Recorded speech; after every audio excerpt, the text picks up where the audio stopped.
How do you honor your husband in his faith if it's not as strong as yours? Or just in general, as you walk through fertility challenges and you navigate it? I don't think I'm the only one to touch on this, though. Charity, you may not have fertility, but just honoring your husband and his faith and things like that. Can you touch on it?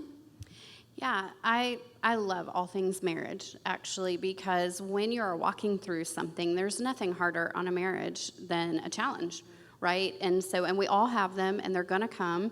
But unless you had some sort of amazing counseling that maybe in some way prepared you, I feel like we're all unprepared for that. And so we saw early on after our son passed away that it really bred a lot of anger in me towards my husband, because while it wasn't his fault at all, I didn't feel like he was grieving the way that I was grieving. I didn't feel like he, I wanted to know if he was connected the way that I was connected. And it was all in my mind, of course, but those were the thoughts that I had. And was he praying the same way that I was praying? I was really kind of standing in judgment of him, if you want to know the honest truth. And I didn't even realize that that's what I was doing. It just sort of was bubbling up. And it comes out of our hurt, right? So we're hurting, and so we're looking for some sort of way to kind of let that out or unleash that on someone.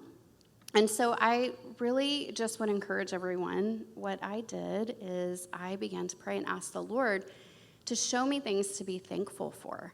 What could I be thankful for in the middle of this? And I began to journal that. And I think some of you have heard me talk about that, but I began to journal it every single day. And I'm telling you, when I first started, there were like two things. He's got cute dimples, and he fine, Anyway, so there were just a couple of things, but as it went, the Lord just began to open up my heart and remind me who he was. And as I journaled those things, they became more and more.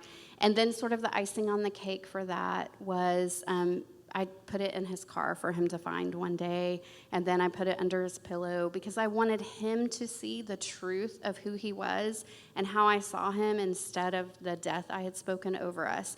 So if you're in a similar situation, here are the points that I would encourage you. Ask the Lord to remind you.